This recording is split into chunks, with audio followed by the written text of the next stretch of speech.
the music of the Ainur. There was Eru, the one, who in Arda is called Iluvatar.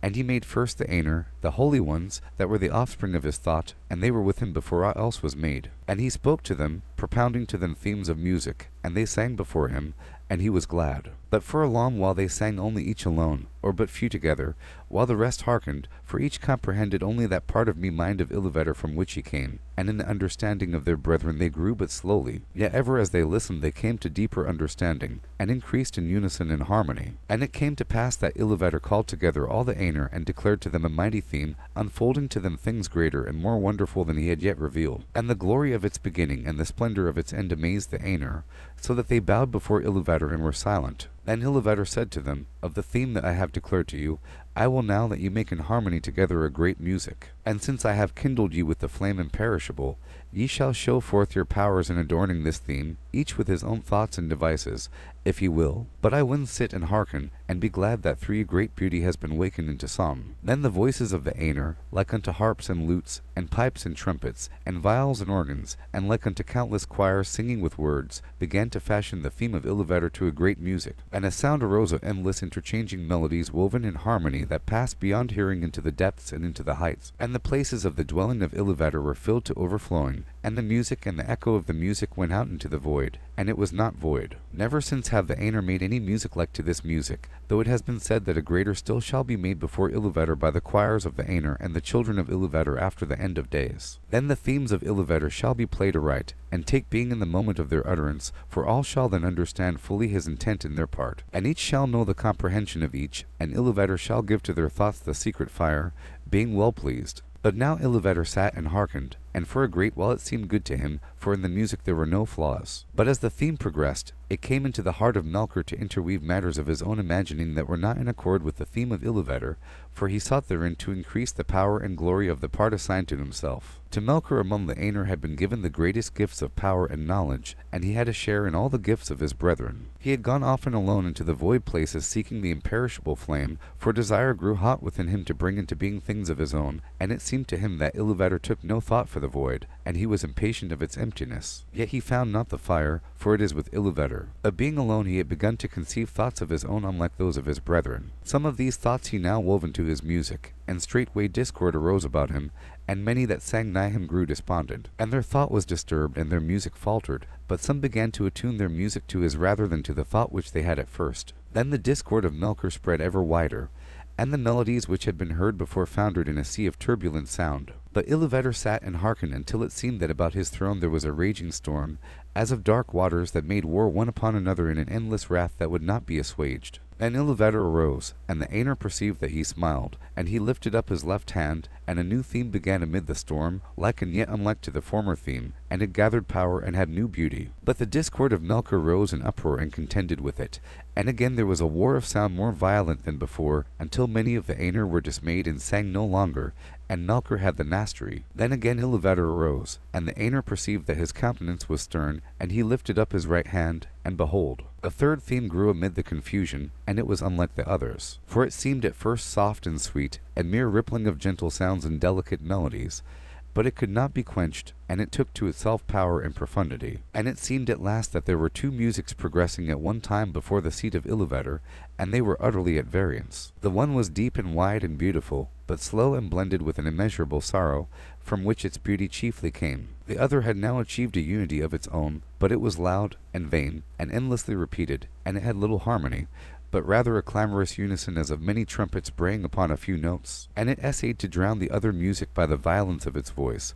But it seemed that its most triumphant notes were taken by the other and woven into its own solemn pattern. In the midst of this strife, whereat the halls of Iluvatar shook and a tremor ran out into the silences yet unmoved, Iluvatar arose a third time, and his face was terrible to behold. Then he raised up both his hands, and in one chord, deeper than the abyss, higher than the firmament, piercing as the light of the eye of Iluvatar, the music ceased. Then Iluvatar spoke, and he said, Mighty are the Ainur, and mightiest among them is Melkor, but that he may know, and all the Ainur, that I am Iluvatar, those things that ye have sung, I will show them forth, that ye may see what ye have done. And thou, Melkor, shalt see that no theme may be played that hath not its uttermost source in me, nor can any alter the music in my despite. For he that attempteth this shall prove but mine instrument in the devising of things more wonderful, which he himself hath not imagined. Then the Ainur were afraid, and they did not yet comprehend the words that were said to them, and Melkor was filled with shame, of which came secret anger. But Iluvatar arose in splendor, and he went forth from the fair regions that he had made for the Ainur, and the Ainur followed him. But when they were come into the void, Iluvatar said to them, Behold your music. And he showed to them a vision, giving to them sight where before was only hearing, ere they saw a new world made visible before them, and it was globed amid the void, and it was sustained therein, but was not of it. And as they looked and wondered, this world began to unfold its history, and it seemed to them that it lived and grew. And when the Ainur had gazed for a while and were silent, Iluvatar said again, Behold your music. This is your minstrelsy, and each of you shall find contained herein, amid the design that I set before you, all those things which it may seem that he himself devised or added. And thou, Melkor, wilt discover all the secret thoughts of thy mind, and wilt perceive that they are but a part of the whole and tributary to its glory. And many other things Iluvatar spoke to the Ainur at that time, and because of their memory of his words, and the knowledge that each has of the music that he himself made. The Ainur know much of what was, and is to come, and few things are unseen by them. Yet some things there are that they cannot see, neither alone nor taking counsel together, for to none but himself has Iluvatar revealed all that he has in store. And in every age there come forth things that are new and have no foretelling, for they do not proceed from the past. And so it was that as this vision of the world was played before them, the Ainur saw that it contained things which they had not thought. And they saw with amazement the coming of the children of Iluvatar, and the habitation that was prepared for them. And they perceived that they themselves in the labor of their music had been busy with the preparation of this dwelling, and yet knew not that it had any purpose beyond its own beauty. For the children of Iluvatar were conceived by him alone. And they came with the third theme, and were not in the theme which Iluvatar propounded at the beginning, and none of the Ainur had part in their making. Therefore when they beheld them, the more did they love them, being things other than themselves, strange and free, wherein they saw the mind of Iluvatar reflected anew, and learned yet a little more of his wisdom, which otherwise had been hidden even from the Ainur. Now the children of Iluvatar are elves and men, the firstborn and the followers. And amid all the splendors of the world, its vast halls and spaces, and its wheeling fires, Iluvatar chose a place for their habitation in the deeps of time and in the midst of the innumerable stars. And this habitation might seem a little thing to those who consider only the majesty of the Ainur, and not their terrible sharpness, as who should take the whole field of Arda for the foundation of a pillar, and so raise it until the cone of its summit were more bitter than a needle, or who consider only the immeasurable vastness of the world, which still the Ainur are shaping, and not the minute precision to which they shape all things therein. But when the Ainur had beheld this habitation in a vision, and had seen the children of Iluvatar arise therein, then many of the most mighty among them bent all their thought and their desire towards that place. And of these Melkor was the chief, even as he was in the beginning the greatest of the Ainur who took part in the music. And he feigned, even to himself at first, that he desired to go thither in order all things for the good of the children of Iluvatar, controlling the turmoils of the heat and the cold that had come to pass through him. But he desired rather to subdue to his will both elves and men, envying the gifts with which Iluvatar promised to endow them, and he wished himself to have subject and servants, and to be called Lord, and to be a master over other wills. But the other Ainur looked upon this habitation set within the vast spaces of the world, which the elves call Arda, the earth, and their hearts rejoiced in light, and their eyes beholding many colors were filled with gladness, but because of the roaring of the sea they felt a great unquiet. And they observed the winds in the air, and the matters of which Arda was made, of iron and stone and silver and gold and many substances, but of all these water they most greatly praised. And it is said by the Eldar that in water there lives yet the echo of the music of the Ainur more than in any substance else that is in this earth. And many of the children of Iluvatar hearken still unsated to the voices of the sea, and yet know not for what they listen. Now to water had that Ainur whom the elves can almost turn his thought, and of all most deeply was he instructed by Iluvatar in music. But of the airs and winds man we most had pondered, who is the noblest of the Ainur. Of the fabric of earth had all thought, to whom Iluvatar had given skin and knowledge scarce less than to Melkor, but the delight and pride of all is in the deed of making, and in the thing made, and neither in possession nor in his own mastery, wherefore he gives and hoards not, and is free from care, passing ever on to some new work. And Iluvatar spoke to Olmo, and said, Seest thou not how here in this little realm in the deeps of time Melkor hath made war upon thy province? He hath bethought him of bitter cold immoderate, and yet hath not destroyed the beauty of thy fountains, nor of my clear pools. Behold the snow, and the cunning work of frost. Melkor hath devised heats and fire without restraint, and hath not dried up thy desire nor utterly quelled the music of the sea. Behold rather the height and glory of the clouds, and the ever-changing mists, and listen to the fall of rain upon the earth. And in these clouds thou art drawn nearer to Manwe, thy friend, whom thou lovest. And Olmo answered, Truly, water is become now fairer than my heart imagined, neither had my secret thought conceived the snowflake, nor in all my music was contained the falling of the rain. I will seek Manwe, that he and I may make melodies for ever to my delight. And Manwe and Olmo have from the beginning been allied, and in all things have served most faithfully the purpose of Iluvatar. But even as Olmo spoke, and while the Ainur were yet gazing upon this vision,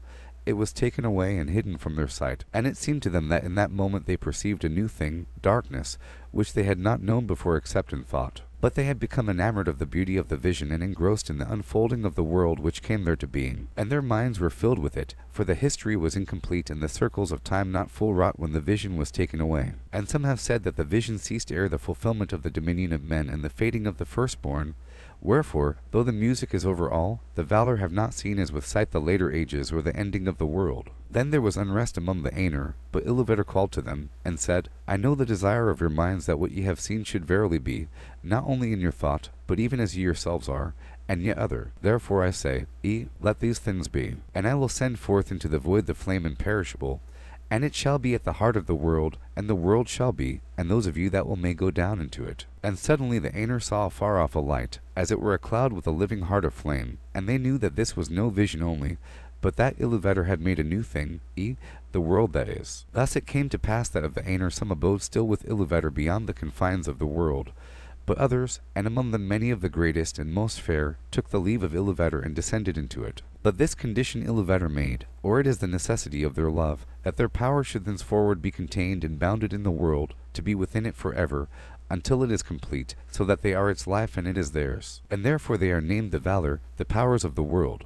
But when the valor entered into they were at first astounded and at a loss, for it was as if naught was yet made which they had seen in vision, and all was but on point to begin and yet unshaped, and it was dark. For the great music had been but the growth and flowering of thought in the tuneless halls, and the vision only a foreshowing. But now they had entered in at the beginning of time, and the valor perceived that the world had been but foreshadowed and foreseen, and they must achieve it. So began their great labors in wastes unmeasured and unexplored, and in ages uncounted and forgotten, until in the deeps of time and in the midst of the vast halls of there came to be that hour and that place where was made the habitation of the children of Iluvatar. And in this work the chief part was taken by Manwe and all and Olmo.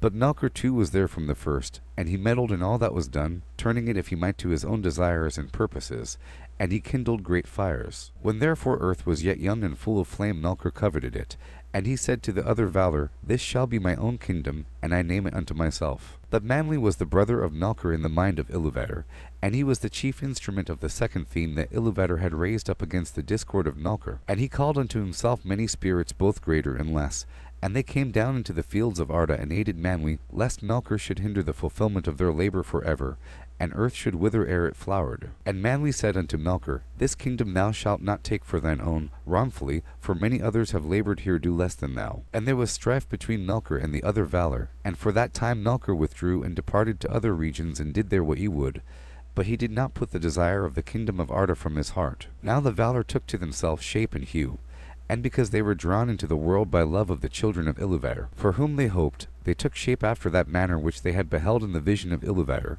save only in majesty and splendor. Moreover their shape comes of their knowledge of the visible world, rather than of the world itself, and they need it not, save only as we use raiment, and yet we may be naked and suffer no loss of our being. Therefore the valor may walk, if they will, unclad, and then even the Eldar cannot clearly perceive them, though they be present. But when they desire to clothe themselves, the valor take upon them forms some as of male and some as of female, for that difference of temper they had even from their beginning. And it is but bodied forth in the choice of each, not made by the choice, even as with us male and female may be shown by the raiment, but is not made thereby. But the shapes wherein the great ones array themselves are not at all times like to the shapes of the kings and queens of the children of Iluvatar. For at times they may clothe themselves in their own thought, made visible in forms of majesty and dread. And the valor drew unto them many companions, some less, some well nigh as great as themselves, and they labored together in the ordering of the earth and the curbing of its tumults. Then Melkor saw what was done, and that the valor walked on earth as powers visible, clad in the raiment of the world, and were lovely and glorious to see, and blissful, and that the earth was becoming as a garden for their delight, for its turmoils were subdued. His envy grew then the greater within him, and he also took visible form,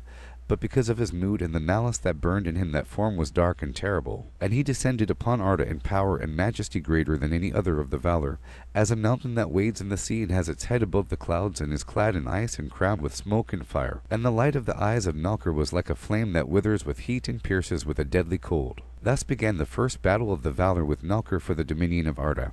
And of those tumults the elves know but little, for what has here been declared is come from the valor themselves, with whom the elderly spoke in the land of Valinor, and by whom they were instructed. But little would the valor ever tell of the wars before the coming of the elves. Yet it is told among the Eldar that the valor endeavored ever, in despite of Nalkur, to rule the earth and to prepare it for the coming of the firstborn, and they built lands and Nalkur destroyed them, valleys they delved and Nalkur raised them up, mountains they carved and Nalkur threw them down, seas they hollowed and Nalkur spilled them, and not might have peace or come to lasting growth, for as surely as the valor began a labor, so would Nalkur undo it or corrupt it. And yet their labor was not all in vain, and though nowhere and in no work was their will and purpose wholly fulfilled, and all things were in hue and shape other than the valor had at first intended, slowly nonetheless the earth was fashioned and made firm. And thus was the habitation of the children of Iluvatar established at the last in the deeps of time and amidst the innumerable stars.